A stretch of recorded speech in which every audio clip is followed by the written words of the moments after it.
Guys ಎಲ್ಲರಿಗೂ ನಮಸ್ಕಾರ. Dharwad bus ಸ್ಟ್ಯಾಂಡಲ್ಲಿದ್ದೀನಿ. Time ಬಂದು 7:55.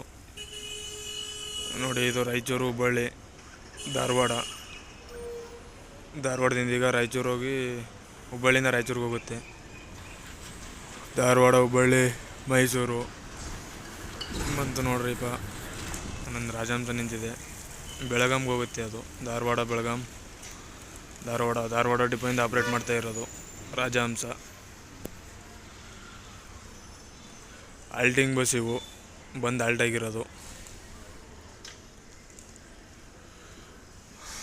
ಬಸ್ ಸ್ಟ್ಯಾಂಡ್ ಮಾತ್ರ ಚೆನ್ನಾಗೈತೆ ಗುರು. ಯಾರು ನನ್ನ ವಿಡಿಯೋ ನೋಡ್ತಾ ಇಲ್ಲ, ವಿಡಿಯೋ ನೋಡಿ ಸಪೋರ್ಟ್ ಮಾಡಿರಿ.